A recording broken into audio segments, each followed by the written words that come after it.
Welcome to Days of Roar, a Detroit Tiger podcast brought to you by the Detroit Free Press. My name is Mark Borash. I am here with Free Press beat writer Evan Petzold as we careen towards Thanksgiving. We're into the free agency period.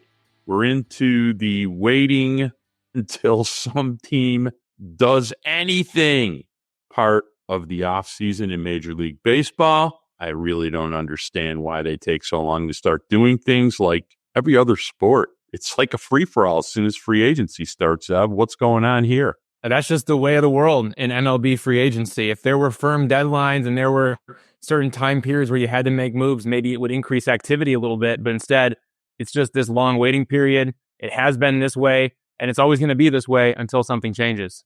Well, the week has been kind of fun. Evan Petzold has quietly, subtly stirred up a little, not hornet's nest, but, a little controversy on a few topics, as he has been known to do.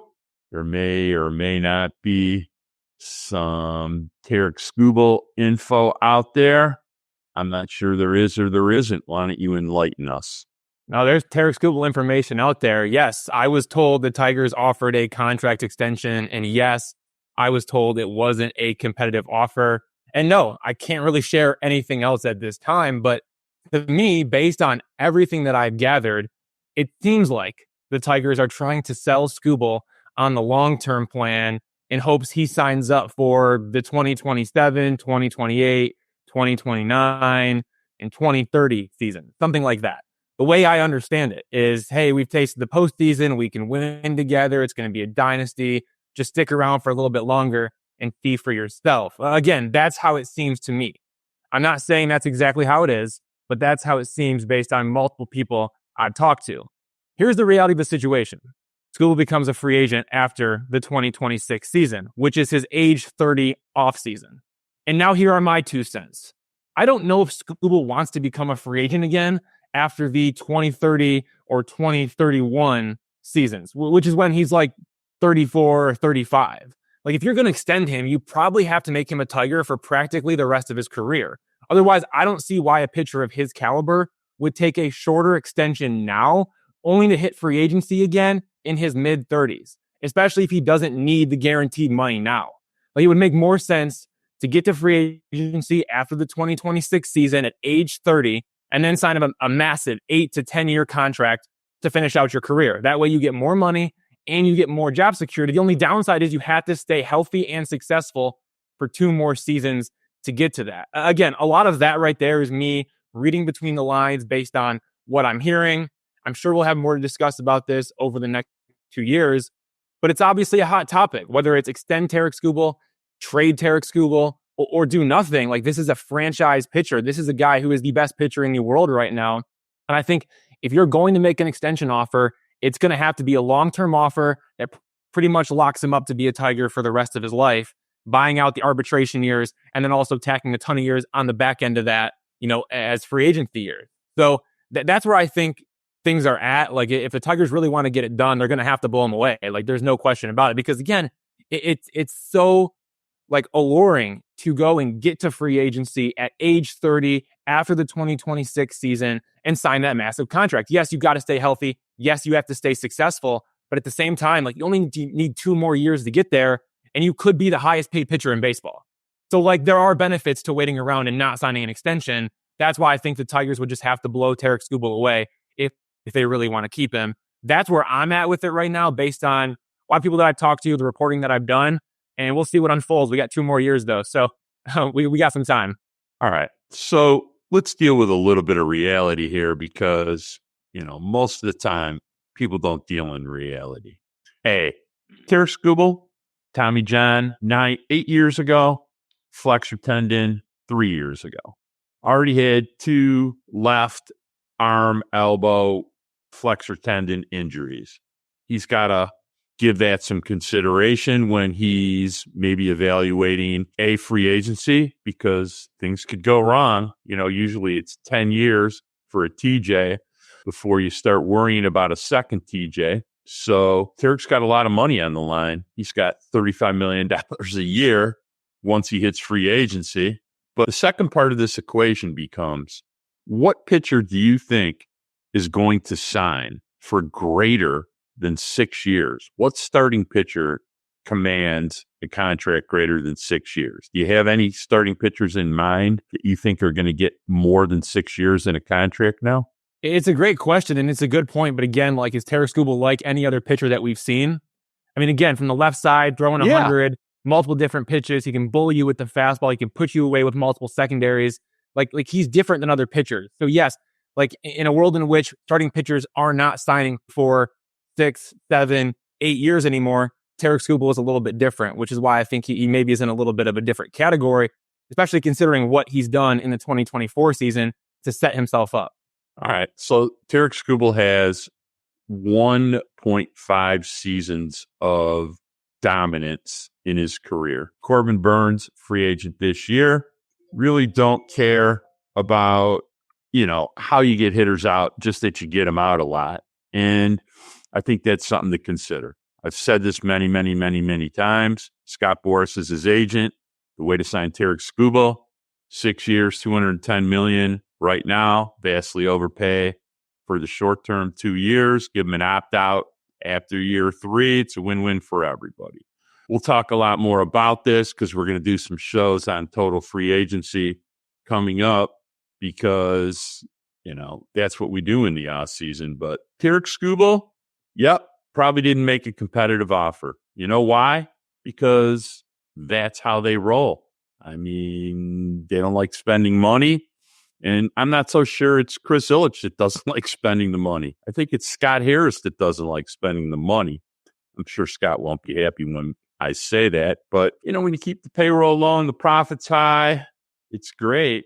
But when you keep the payroll low and the profits high and you don't win and you piss off your players, it's not necessarily a path to success, nor does it keep your manager real happy. So we'll see how they sort this out.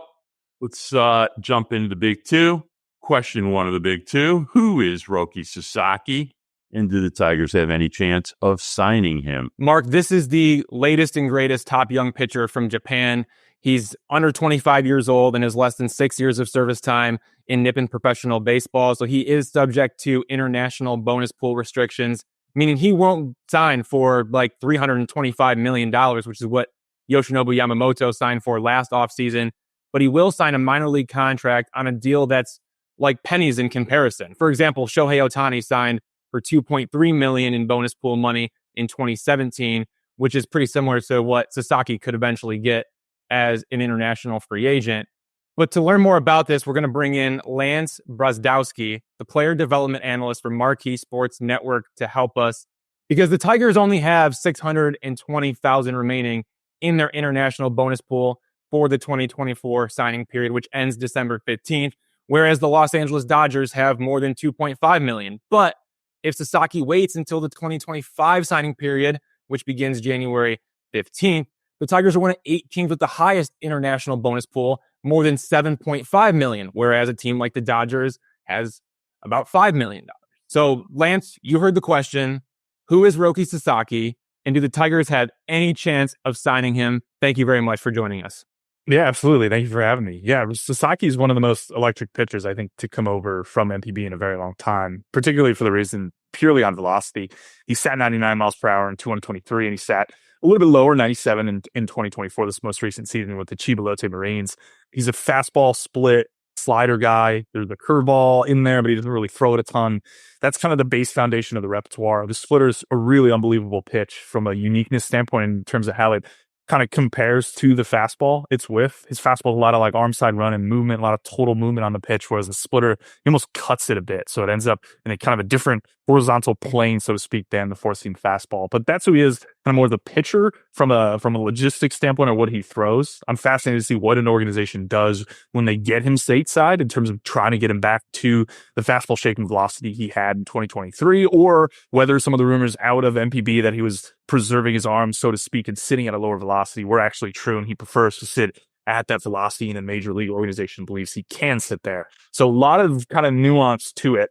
the success was pretty solid over an MPB this most recent season. The fastball did regress, which is based off some of this velocity and shape issues that I'm alluding to, so to speak. But yeah, it's a very odd situation for the fact that if he just wants to get into a major league org, he can post now and sign ASAP and like get there and do it.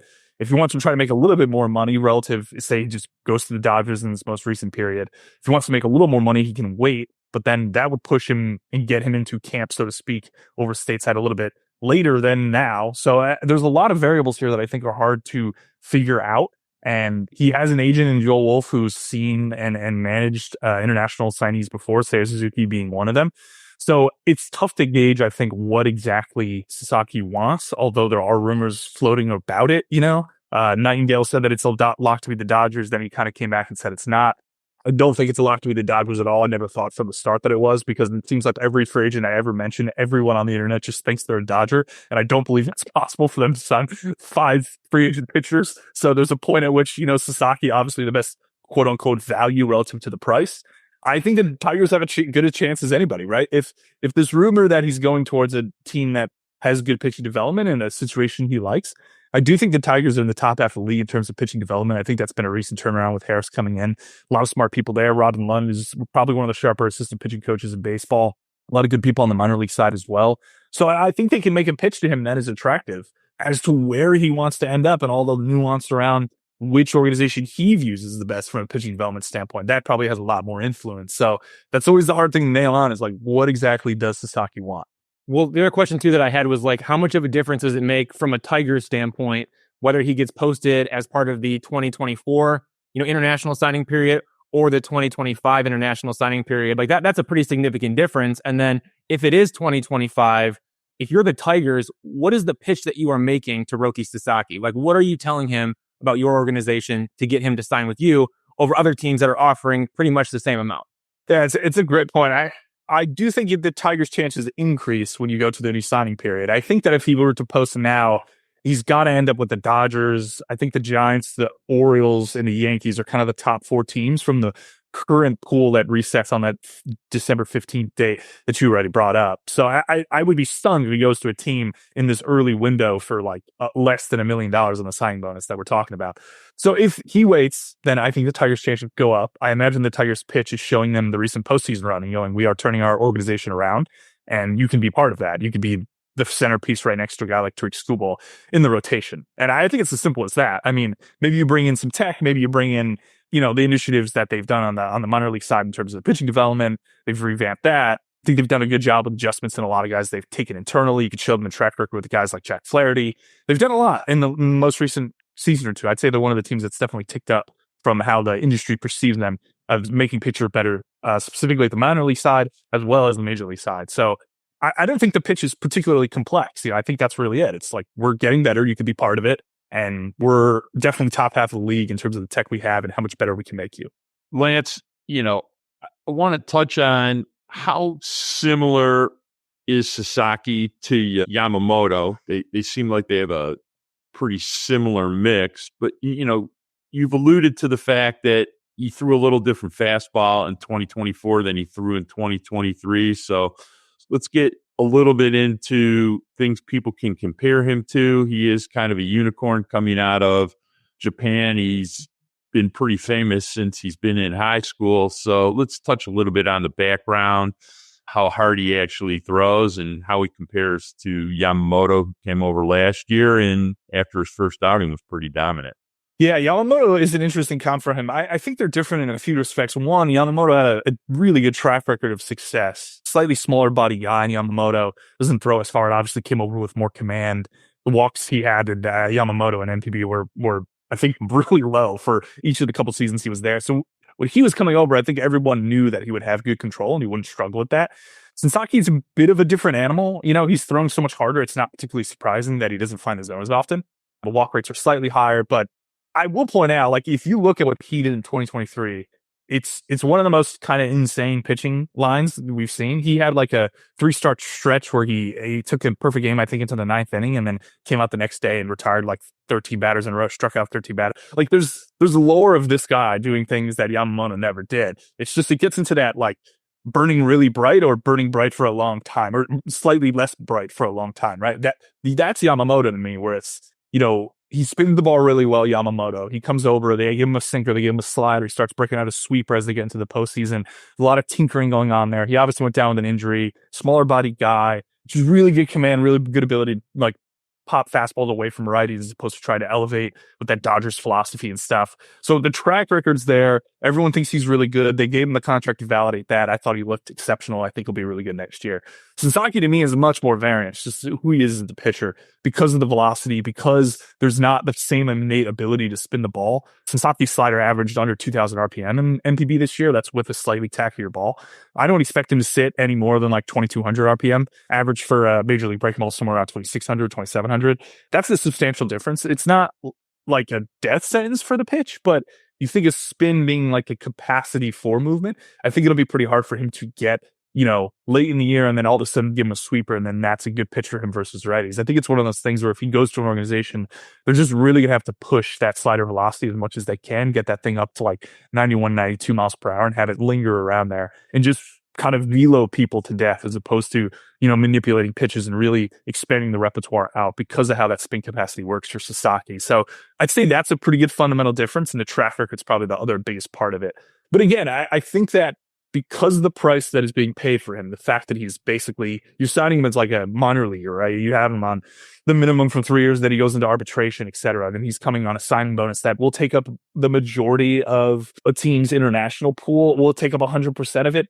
Probably not. I don't think a team's going to max it out, so they'll still have the ability to go in another direction and pick up other international free agents, et cetera. So, it's such an affordable price that even if this guy ends up being like, I don't know, a starter for a year or two, and then they realize, maybe he's more of a reliever, he turns into an exceptional closer for a very long time, I wouldn't be totally surprised that he still returns a ton of value relative to the price you're paying. And that's the reason why every team is in it. It's such an attractive piece that it doesn't make sense to not pitch him, and why your organization would be a great destination for one of the greatest surplus value players ever, to use a term that, some people may roll their eyes at. And that's how organizations look at things, right? You guys were just talking about the cost side with Harris. Like, this is an opportunity to return a ton of value on a player. All right, Lance, thanks for helping us out. We got to get back to you at some point in the future to talk about Tarik Skubal, Jackson Jobe, the Tigers pitching staff as a whole, all that kind of good stuff. Maybe we can talk before spring training. But thank you so much for the help on Roki Sasaki. It was great. Oh, always, guys. Thanks. Take care. All right. Let's jump into question 2 of the big 2, one of our favorite questions every winter. What starting pitcher do we think the Tigers will sign on a 1-year contract? And I'm going to add a little nuance to this, because this may be the first year the Tigers actually sign a starting pitcher who's not on just a 1-year contract, maybe 1 year and an option, maybe 3 years, because some of these pitchers are good enough to demand more than 1 year. So let's look at it from both ways and just say, what free agent starting pitcher do we think the Tigers will sign? And we'll categorize them.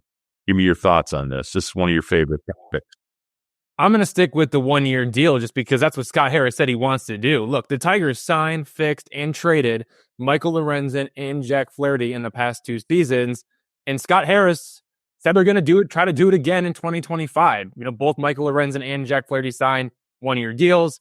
Tigers fixed them, they optimized them, and they traded them at the deadline. And Scott Harris believes that there are opportunities to do that in every offseason in free agency, and they want to do it again. So that's what I'm going to stick to. Like, I'm trying to evaluate, hey, there are a bunch of players out there who could sign 1-year deals. Now, maybe some of these guys decide to take 2-year deals or 3-year deals. But at the same time, like, you can throw a 1-year high value type contract at a number of these players, and maybe they take it. Maybe they take it to reset themselves, hit the market again in search of like a 9-figure contract. Like, that's what we're seeing from Jack Flaherty. Jack Flaherty went and signed a 1-year deal, and now he might make 9 figures.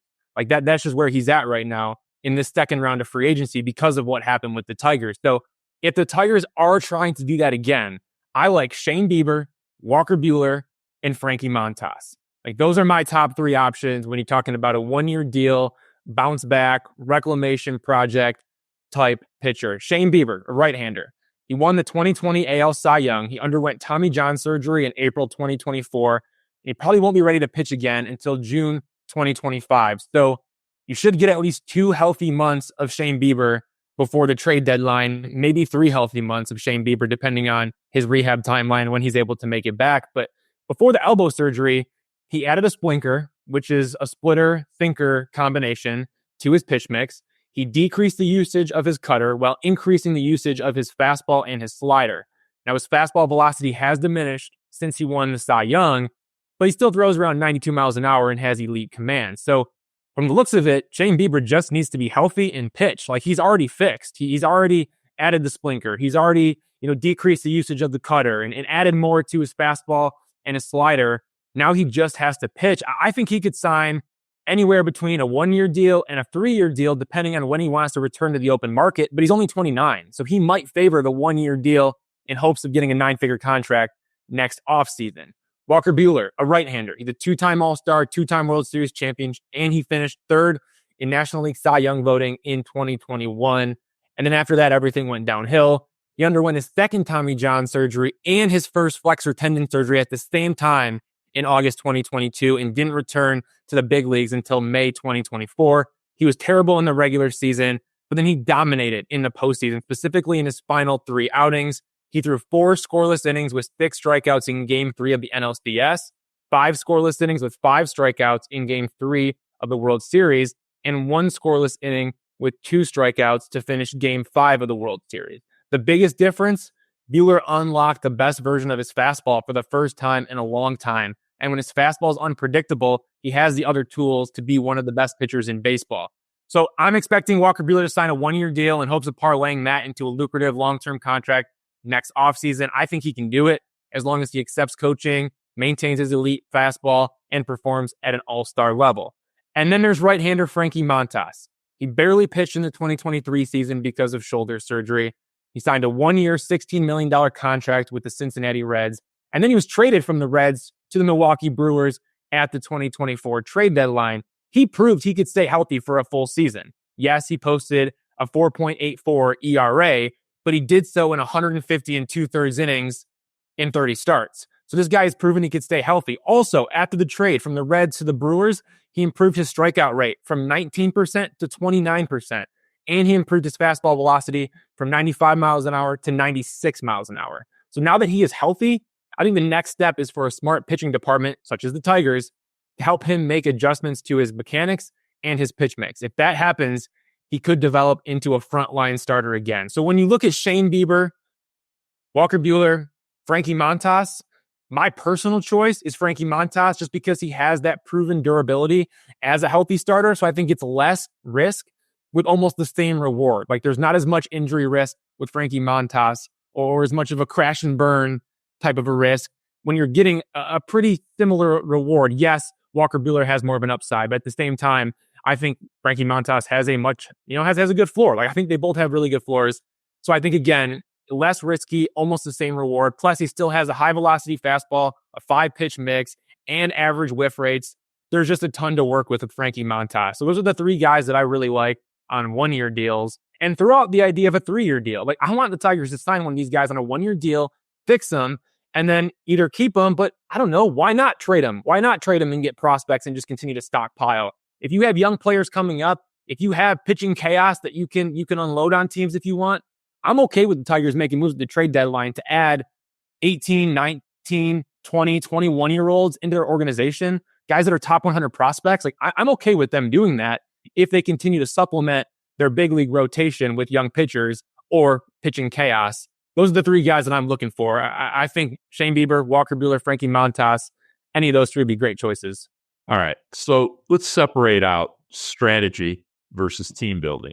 So Scott Harris has basically authored a strategy where he signs a guy for a year, he optimizes them, and he turns them into assets, how well they're performing. However, you have to understand some of the guys on your list are good enough and have proven enough that I'm kind of doubting they take a 1-year contract. However, I'm 100% behind the idea that Scott Harris has a dual strategy, optimizing him for a year and adding prospects like Tyron Lorenzo and Sweeney at short. That's great. I love it. They got Lee the previous year, solid prospect at second base, probably someone they'll deal now.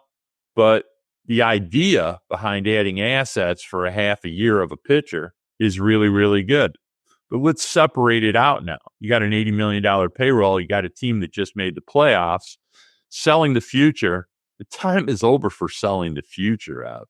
I get the strategy of adding to your asset base with minor leaguers, but let's stop selling the future and start winning playoff baseball games like they did this year. And in order to do that, you're going to have to sign guys that are going to stay here for greater than a year. The idea that Walker Buehler, after 2 TJs, I can see it, but I also think he'd like more than a year. Frankie Montas just threw 150 innings. Don't you think he wants longer than a year? How about Luis Severino? He's going to want longer than a year. He's very similar to Montas. Well, I think Luis Severino is like a 3-year guy, I think. And so is Nick Pivetta. But on a 1-year deal, if these guys want to make the 3-year $51 million that Luis Severino might make, or you know what? How about Jack Flaherty? Jack Flaherty could make 5 years, $100 million. Like that. That's what Jack Flaherty could make.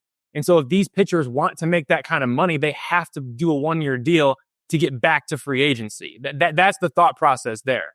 You have to do a 1-year deal and improve and be better than what they were this year if you want to get the deal that Flaherty's getting. Or Sean Manaea, right? Sean Manaea might be like a 3 years, $60 million, right? Or, of course, Jack Flaherty, 5 years, $100 million, $110 million. Like if you want that kind of payout, you have to take a 1-year deal, improve, and then go back to the open market. You don't just get that for nothing. I still think it's very difficult to start giving pitchers 5-year deals. 3-year deals, yes. 3-year deals with an opt-out after a year, I'm a little wary of that. I think Blake Snell proved to you why he should be a little wary of that. He had a pretty big deal, and he had an opt-out after a year. They opt out. So, but I do think that it has to be a 2-pronged strategy. You're going to get a guy. You might be able to get a guy like Nick Pivetta on a 1-year deal. You might be able to get a guy like Jose Urquidy, who had 1 good year with Houston. Might be a guy who's young, coming off an injury that you think you can optimize. Weird guys like that. Those are 1-year optimized kind of guys. Frankie Montas, 150 innings, kind of doubt it. Okay.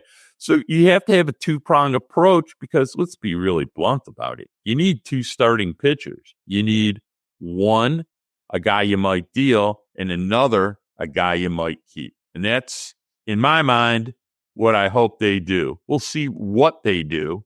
It should be interesting to see if they expand their strategy this winter to more than just 1-year guys. Nick Pivetta just got the qualifying offer from the Boston Red Sox. So if he turns that down, he's not taking a 1-year deal in free agency. No argument. I'm not arguing that idea, but we'll see.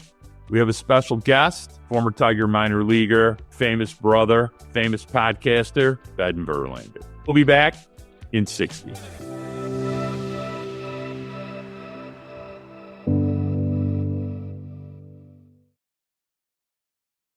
I'd like to welcome Ben Verlander, an MLB analyst for Fox Sports and the host of the Flippin' Bats podcast, to the Days of Roar podcast for the first time. Not only is Ben a baseball expert, but he also played 422 games for the Detroit Tigers in the minor leagues. Yes, he hit a home run off his brother in spring training. Yes, his brother is future Hall of Famer Justin Verlander.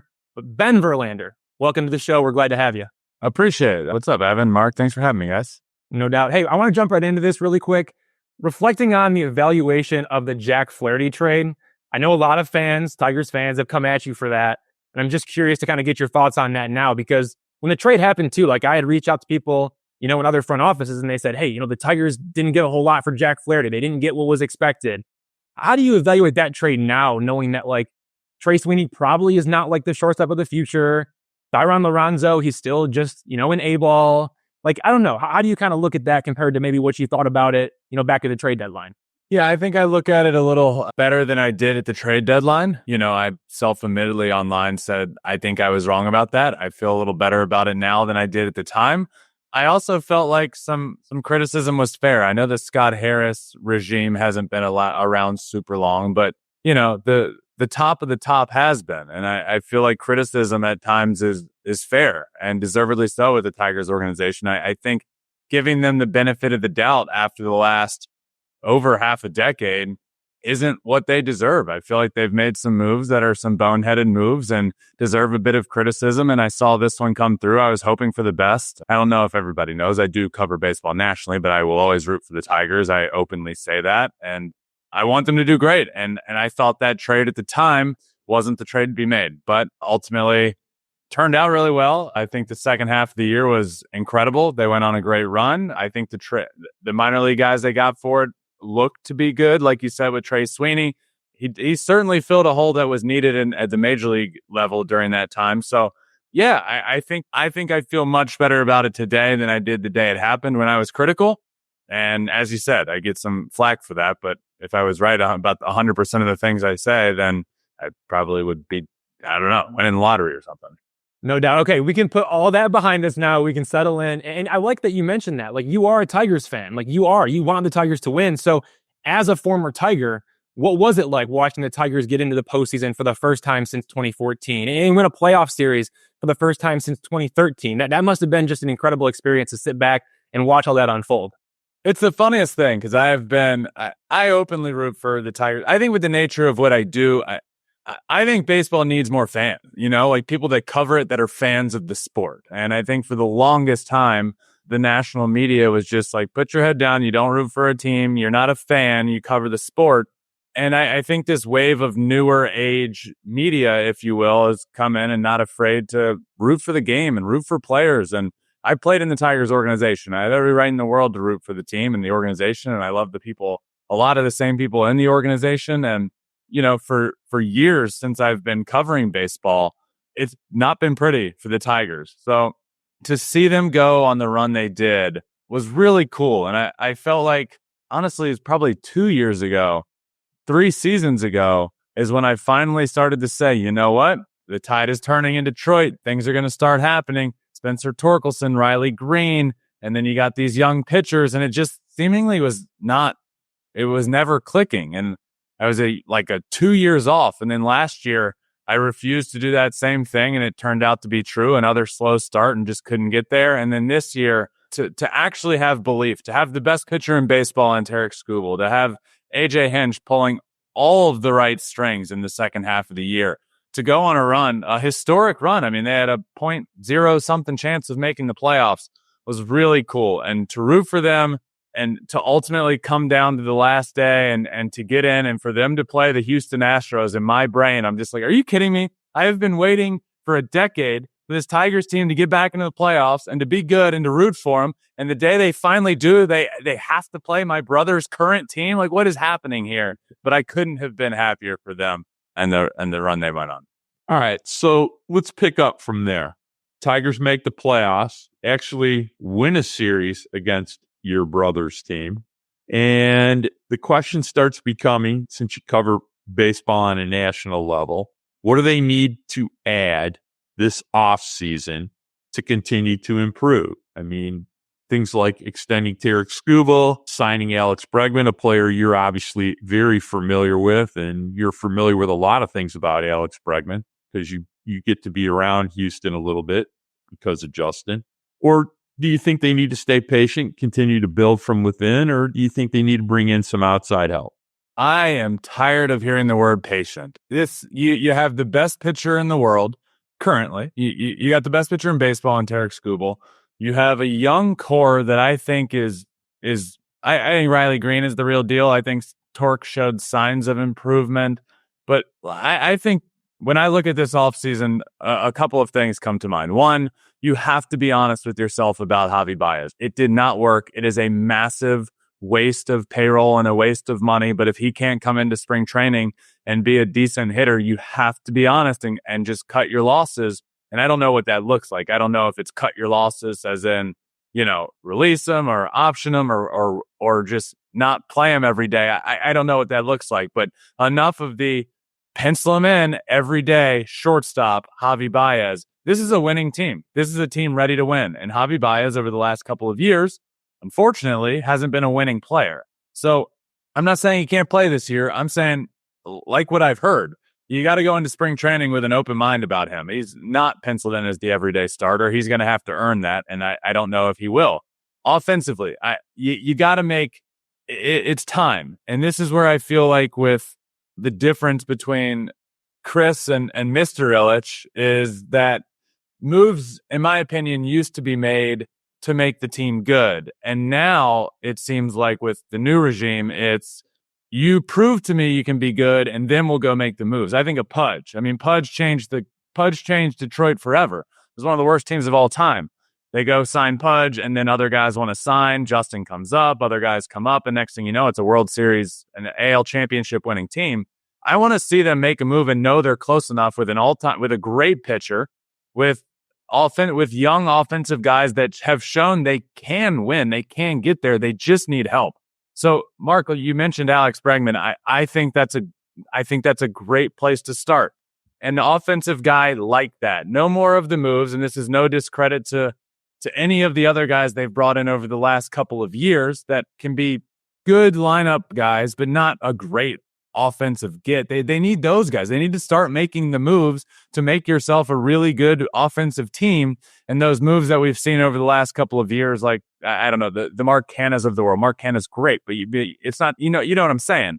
I'm not talking about the Mark Canna type of moves, the Gio Urshela type of moves.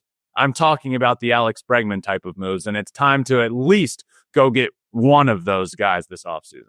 It's awesome listening to you break these things down. I do want to kind of transition really quick into kind of your personal life and like how you got here, right? Like working for Fox Sports, hosting a podcast, becoming a national media personality, and being like uber successful at all of it. What's kind of the backstory for you from baseball player to baseball media? Yeah, it was a weird journey to get here, to be honest. I played 5 years professionally, as you mentioned, with the Tigers. So got drafted after my junior year out of college, went to play pro ball for 5 years, and then finished up. Wasn't exactly sure what that next step would be if I was going to continue. I had offers to go play single A baseball still, but I was being realistic about myself. I was, I think, like 26 years old at the time, and I didn't feel like single A was the move. So I was waiting for the right thing to come about. It never did. So I never fell out of love with the game, which it can sound silly, but when you play the game for a long time and then play pro ball and go through the grind of minor league baseball, like you can easily fall out of love with the game. But I finished up. I knew I wanted to somehow be involved in baseball. Ended up meeting my now agent, who had some ideas, and actually ended up going up to, at the time it was DAZN, but it was with MLB Network. They were doing a lot of baseball stuff, and was about to get a job there when COVID hit. And everything shut down. The world shut down. So I actually just went back to Virginia, started a Twitch channel, played MLB The Show, talked about baseball, built a community there, and then ended up hosting the World Series watch party with Fox Sports. Tina Martinez, Rick Ankiel, Nick Swisher went out there. Fox really appreciated the Twitch community that I had and ended up signing me long term, and have been here started the show, and I've been doing that ever since. So really kind of a wild journey, and COVID's a part of it, but it's really cool to end up where I have. So how many times a week do you podcast? I mean, I know you do it quite a few times, but it's not a simple thing to discuss baseball almost every day, huh? Yeah, it kind of depends. Obviously right now we're in the off season, so about once or twice a week right now. And then during the season, it's a good bit more than that. You know, last year was more about quantity, and we were kind of getting an episode out every day. I'd go in studio and sometimes record 2 episodes, one very current and then another one a little more evergreen, and would put that one out the next day.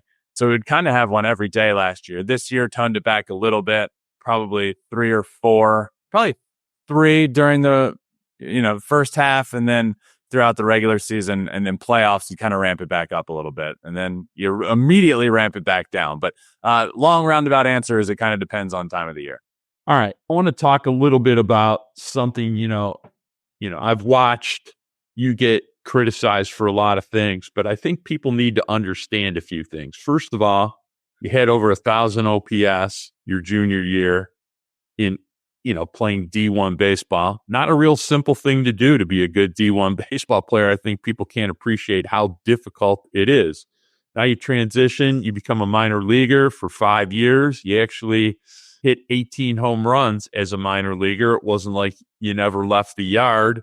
So talk about the grind of being a minor leaguer, how good the quality of baseball is, maybe some guys that you played with along the way that now are playing in the show. But I think people don't understand how difficult it is to be a good baseball player. Talk a little bit about that.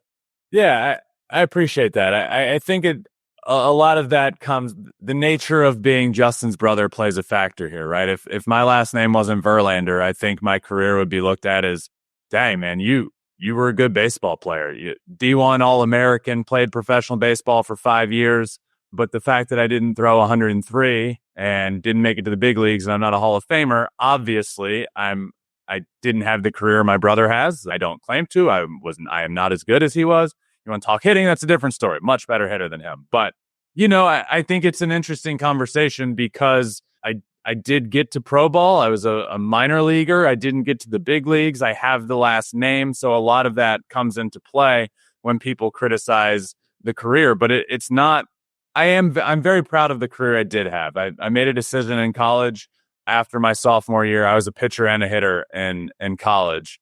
I did both. And I made a decision with my coach at Old Dominion to just become a hitter. A big part of that was because I didn't want to just keep going down the same path my brother had, right? Like, again, I didn't throw 103. It wouldn't have led to where he is, but I wanted to hit. I wanted to play every day. I wanted to create my own path. I wanted to get drafted for what I did. And then going into my junior year, I was just hitting and ended up becoming an All-American that year and having a great year. And I did you don't get drafted in the 14th round as a favor. I did get drafted on my own merit and ended up having a career, and I couldn't hit a 92 mile an hour slider, which started in the minor leagues. And we see that now in the big leagues.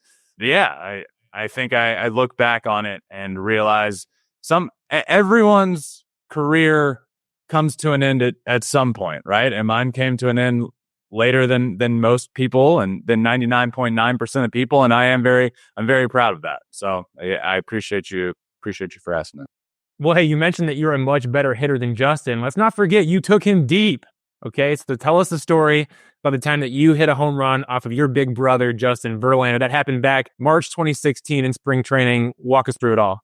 Yeah, so I've never faced Justin. He's 9 years older, right? So I had never it's not like, aside from literally just wiffle ball in the backyard, it's not like I'm stepping in the box against Justin, who's 9 years older. And when he's 18, I'm, 9 years old and he's throwing 90 something and I can barely lift the bat. We're just always in such different phases of our life.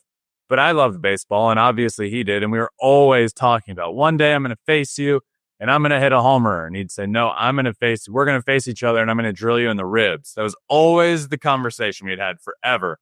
So cut to spring training all those years later, still had never faced him. And I was playing in a double A game and he was he was just getting a, backfield start instead of traveling with the team. He started in the AAA game in the field right next to me. And I was like, oh, he's literally throwing right there. So I went up to our minor league field coordinator and it was like, hey, I have never faced Justin. I would love to go over there and face him. He's like, yes, absolutely.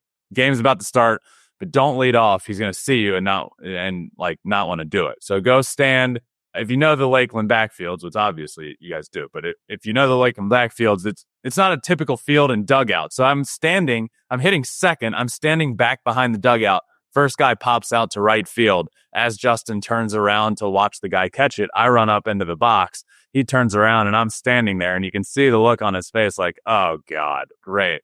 So yeah, finally got that at bat. First and only pitch I've ever seen off of him. Got a fastball, took a deep right center field, ran around the bases way too quick. Should have pimped it a little bit, touched home, went back to my field, and that was that. But yeah, it's the one pitch I've ever seen. And I literally told myself, here's what I have going for me. He can't throw me a curveball. He cannot throw me a first pitch off speed. He has to throw me a first pitch fastball. And what he's going to try and do with that is break my bat. He's going to try and make me look foolish with that. So I'm going to get the head out and I'm going to hit it. And it was the hardest fastball I threw all day by 4 miles an hour. And it didn't beat me. I beat him. And that was that. Well, Well, let's just say if you've ever stood in the box, and especially if you were facing your brother who could bring Chad, to say the least, okay, the fact you didn't pimp it when you were running around the bases, I mean, holy smokes, I'm so proud of you, but I would have pimped it like crazy. I mean, without doubt. I actually regret it. Even if it didn't, I knew I got it, but even if it didn't matter. If it's like a double off the wall, who cares if I took a little time getting out of the box? It's probably my fastest trip around the bases ever. I just blacked out, rounded the bases, touched home, sprinted back to my field, and Justin's like, get Ben back over here. I'm like, for what? I'm good. You keep getting ready, buddy. You got a little work to do over there. I'm doing fine. You know, you talk about getting drilled. I mean, there is no question if you would have had to have another at bat, you were getting drilled, right? So, yes, I mean, absolutely, without a doubt, was getting drilled. There was no reason. I don't ever need to face him again. There's no need. So at Thanksgiving, I got to imagine it's pretty good to be Ben Verlander, because if the topic ever comes up, it was one pitch, one swing, took you deep. Never going to face you again. That's bragging rights for a younger brother forever. That's a beautiful thing, baby. Forever. And, you know, it used to be a Thanksgiving thing, families all together, and I bring it up. It no longer is. It gets brought up. If we are together, people do the work for me. I mean, literally across the board, wherever we go, people will bring it up to him if we're together and say, oh, didn't he hit a homer off of you? And yeah, there's really, the work is done for me at this point, and I love it. Ben, it sounds like something me as a parent, it sounds like something that a mom would really kind of like, that the younger brother got some measure of revenge there, against the older brother. So, how do your parents like that story? I think everybody, maybe besides Kate, was rooting for me down there that day. And look, I don't claim to, that's my one bragging right. Justin's career is tenfold better than mine, right? He's one of the greatest of all time. He's a Hall of Famer. I didn't get out of the minor leagues. All of that is fine. I'm not claiming to have the better career. I am claiming to have the better of him in our one at bat. And that's all that does it for me. I think my parents were rooting for me. I think everybody down there was rooting for me. People don't cheer on the backfields. It got loud when I hit that homer. I mean, James McCann was laughing behind the plate. Justin did his signature kick of the mound out of frustration and then realized what was happening and got a little wry smile on his face. And people legitimately, like, players were watching. People got loud. And it's like not something you see in the backfields. And I think, I forget who all was there that day, but I do know, I think Kate was down there. I think I had some other family there as well. And it was the perfect day to do it all, and it will forever live on. And there's no need to face him again. So it will forever be 1-for-1 with a homer. Okay, so hey, we do need to talk about Justin. I mean, he turns 42 in February, coming off one of the worst seasons of his career, battled injuries. At the same time, though, like, this guy is a future Hall of Famer who's MLB's active leader in wins, starts, innings, strikeouts. He's a Rookie of the Year, an MVP, a 3-time Cy Young winner, a 9-time All-Star, a 2-time World Series champion. I could go on and on and on. He's a living legend, and he's also a Tigers legend. But where is he at this point in his career, do you think? Like, the gas tank can't be all the way at full, but do you think it's pretty much empty, or is there more gas left in the tank for him at this point, moving forward in his career? I'll say this before I answer that. I am obviously biased in this situation, but if we're being honest about last year, I mean, he really just never had the chance to catch up. He was injured coming out of spring and then so you're just trying to play catch up there without a spring training. And then right when you finally feel like maybe you're getting close, then that really weird neck injury came involved, and he missed a good bit of time for that. And then he comes back, and all he's trying to do is get ready for a playoff run, and is just struggling with command at times and stuff at times. But really, it was just a year of never being able to get caught up and to be in the swing of things. And his last start of the year was really good. And then really, with the way the playoffs shook out with the Tigers taking him down quickly, never had a chance to pitch in the playoffs. So, but if you go back before that and the year before that, I mean, everybody was saying he's 40 years old coming back from Tommy John surgery. Like, How much is in the tank? Well, Cy Young Award and arguably the greatest season that we've ever seen for somebody his age. Maybe not even arguably. I think it was the greatest season of all time for a guy his age coming off of Tommy John. And then the year following that, again, an injury comes up with the Mets, but then goes to Houston and is really good. And then last year, injuries and his stuff looked really, I mean, he was throwing 96, 97 his last start of the year with good stuff and getting out. So no, the tank's not empty. He wants to continue playing for a little bit longer. And I again, biased, but I have no reason to believe he's not going to be a really good pitcher wherever he goes. Track record speaks to that. Age is one thing. I know he's getting older, but the track record since he's turned 40 is really good. And with injuries last year, it just wasn't able to get in the swing of things. So we got to see him face the Tigers, I think, when he first came off the DL last year, and the level of pitching precision was pretty awesome, to be really honest with you. Through quite a Picasso-looking, outing, just lived on the edges, mixed his pitches great, and at that point in time seemed somewhat healthy. So we got a good idea of what he looked like if he was healthy, even at 42 years old. Was he throwing 100 anymore? No. Was he dotting every single pitch on the edges and still touching 95, 96? Heck yeah. He kind of dispatched the Tigers pretty easily that day. The big question at 42 years old becomes, how healthy can you stay and how many innings can you throw in a season? I think any team that signs Justin is going to have to ask themselves that question. And do you try to say, look, what I really want to try to do here is get 100 to 125 innings. Do I want them healthy for September and October when we're really going to play for something? And, is he going to be happy doing that? Because I think if I'm correct, he needs 38 more wins to, get to 300, which I'm sure is something he would love to do. I don't think it's the end of the world if he doesn't. And the other thing is how much money is he willing to sign for? And does he have a few teams that he's going to favor over others? So I'm not asking you to share family secrets, but can you render an opinion on any of that? He's signing with the Tigers. Nah. Yeah, I think if we're being honest, those are all really good points. I don't think at this point in his career, money is playing a big factor in things, right? I think he wants to keep pitching and he wants to win. He's going to be 42 years old when the season starts. Obviously, if we're being a realist about it, he's not going to pitch for 5 to 10 more years. He's almost done. So he's prioritizing winning.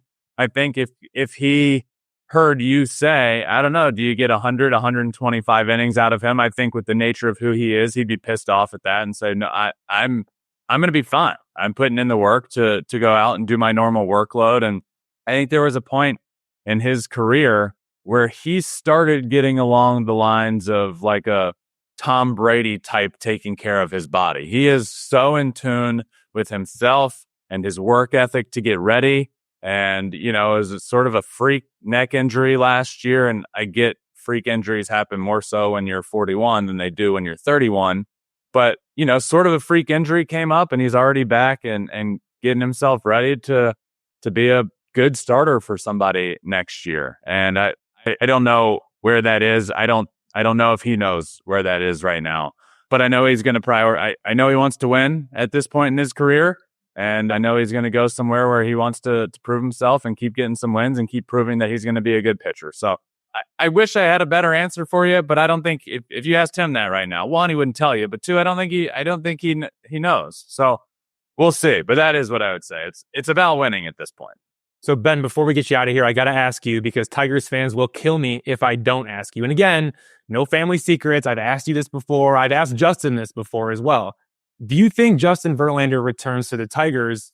And do you think he maybe returns in 2025? So what I'm basically asking you is, do you think Justin Verlander wants the Tigers again? Yeah, I think that answer is, again, I'll just preface, I don't know. This is coming from me. I think that answer became a little different after this past season. I think after the years of just not being good, never being able to turn the corner, I think that answer went from when he left for Houston or got traded. I think that answer was probably, I think at some point he'll end up back in Houston. And then it was just years and years of a bad product that was getting put out on the field, and things were going really well in Houston, and it increasingly became, I actually don't know if he's going to end up back there. But now the team has seemingly turned a corner. You got a very, very young pitching rotation that includes a top-of-the-line guy that's, in my opinion, the best pitcher in baseball, that the Tigers absolutely need to sign. I will be pissed if they don't. But, yeah, look, the age-old question is, what hat does he go in the Hall of Fame wearing, right? And I think that's said for a reason. He hasn't played in Detroit for a long time, but that was home for the longest time in his career. He became a Hall of Famer in Detroit, and that place will always mean a ton to him. Detroit will always mean a ton to me and the entire Verlander family. And do I think there's a chance? I would say yes. I do think there's a chance. The team is getting better. He's getting later in his career, and it's a place that means a ton to him. So I don't know the answer. I don't know for sure if it'll happen or not. I have no idea, but I would say it's certainly a chance. Yeah. Could you imagine Justin Verlander sharing his secrets with Tarik Skubal?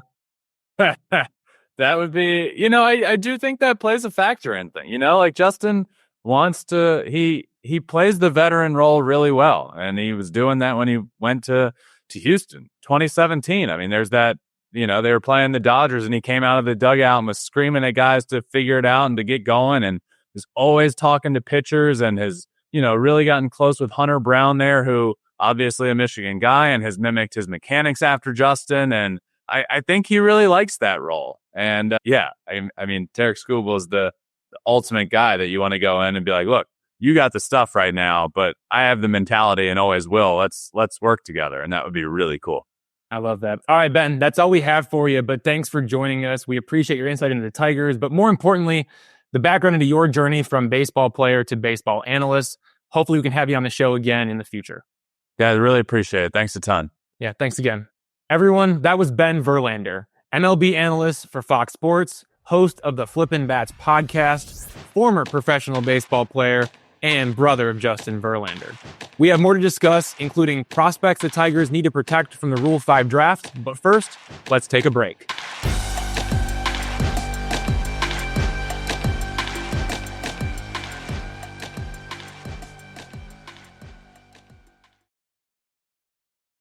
All right, we're back. Ben was a lot of fun, covered a lot of things about Ben Verlander to cover.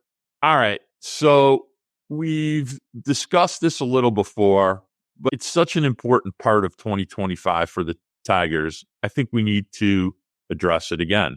And that is, how do we feel about the idea of a Javier Báez-Trey Sweeney platoon at shortstop in 2025? Do we need more depth beyond that? Is it fine?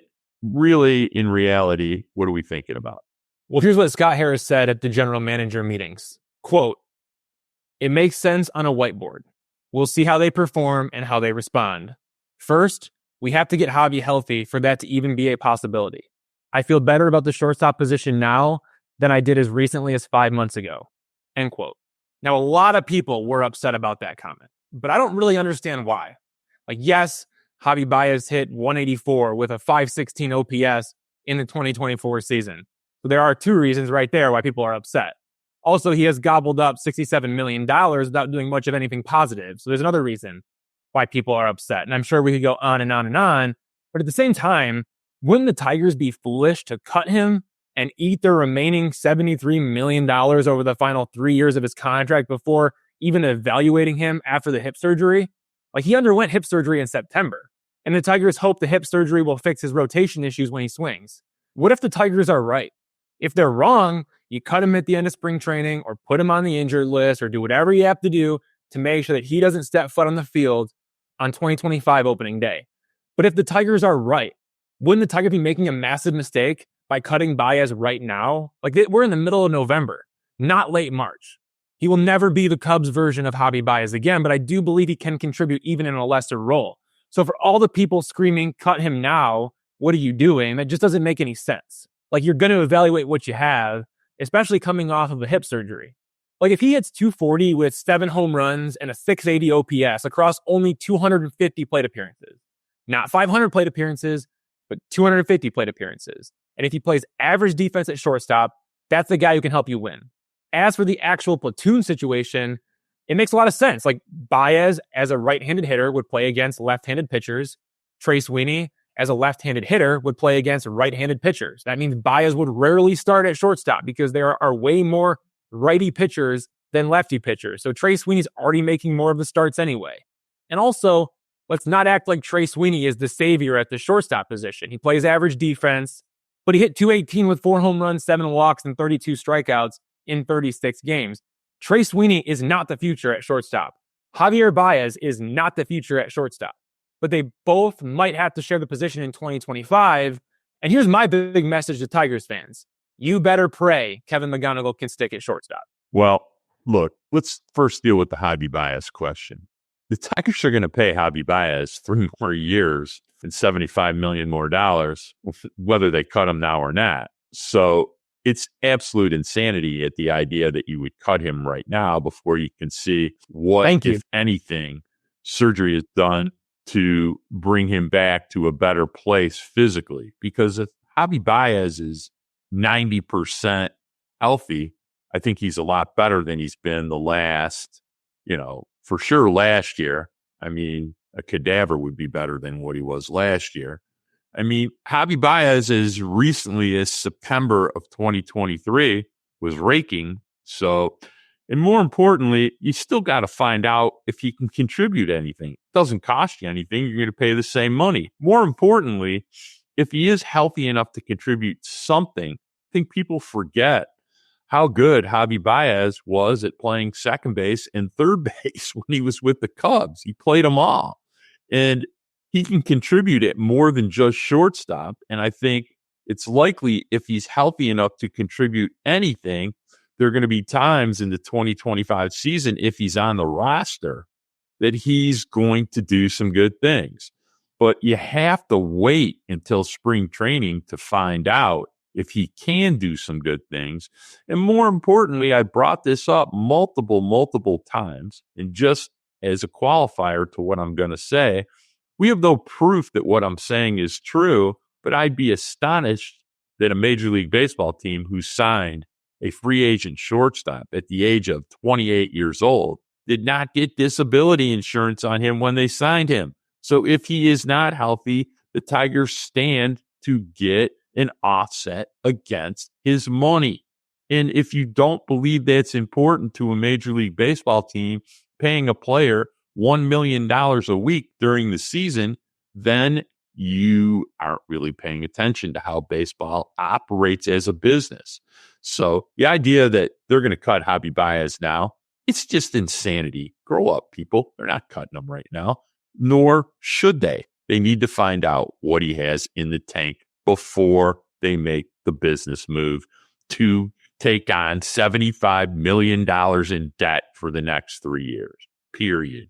So anyway, all right, we got the Rule 5 draft coming up this week. The Tigers have already tweaked their 40-man a few times. Cut Bly Madris, re-signed him. Cut Brian Sammons. Cut Ryan Vilade.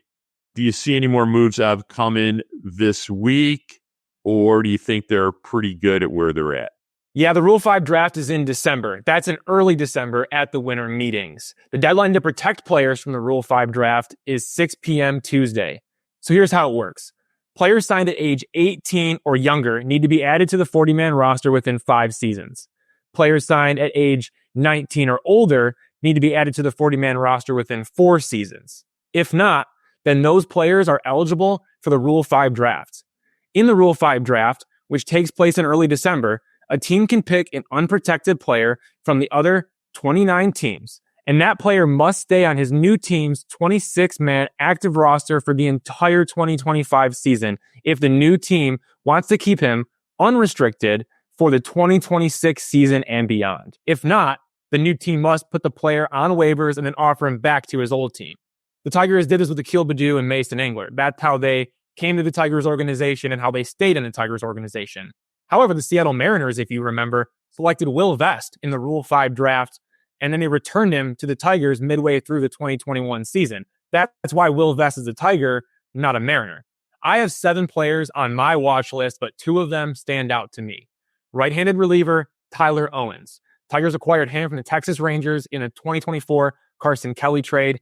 23 years old, pitched in Double-A Erie in the 2024 season, posted a 3.31 ERA, 7 walks, 20 strikeouts across 16 and 1/3 innings in 13 games. Got a high velocity fastball for swing and miss, plus a slider, cutter, and splitter. The splitter is a newer pitch for him and still needs some improvement, but the fastball sits at 95 and tops out at 99 miles an hour. The other one that I'm intrigued by, right-handed reliever Tyler Madison. He was a 4th-round draft pick in 2021, 25 years old. He missed the entire 2024 season with Tommy John surgery. He underwent elbow surgery in March 2024, but he pitched in Double-A Erie in 2023. He logged a 1.62 ERA with 18 walks and 46 strikeouts across 33 and 1/3 innings in 22 games. He averaged 12.4 strikeouts per 9 innings. His fastball averages 95 miles an hour and maxes out at 98 miles an hour. It has carry, deception, and velocity. He also throws a curveball and a changeup. Both of those secondary pitches miss bats. So he has 3 pitches to get swings and miss. And at the same time, like, he's going to be a high leverage reliever one day. He could make his MLB debut in 2025, but he needs to complete his Tommy John rehab before any of that happens. I think the Tigers would be wise to protect him. So Tyler Owens and Tyler Madison, those are the 2 names that I'm really watching. And the other 5 on my list that kind of intrigue me, right-handed reliever Tanner Kohlhepp, outfielder Justice Bigbie, right-hander Joseph Montalvo, catcher Steven Scott, and right-handed reliever Yosver Sanchez. I do think Tanner Kohlhepp is a sneaky good potential Rule 5 addition if the Tigers don't protect him. His fastball averaged 96 miles an hour with a high spin changeup and a good slider. He had 78 strikeouts in 61 and 1/3 innings in High A West Michigan. The walks are an issue, but like, if you lose him, it would really sting because I think there's a ton of potential there. Justice Bigbie, like, he's had 616 plate appearances at the AAA level. So maybe there's a team like the the West Sacramento Athletics or the Colorado Rockies, that maybe roll the dice on him. Joseph Montalvo is the Tigers' number 16 prospect, according to MLB Pipeline. He's 22. The Tigers got him in the 2024 Andrew Chafin trade.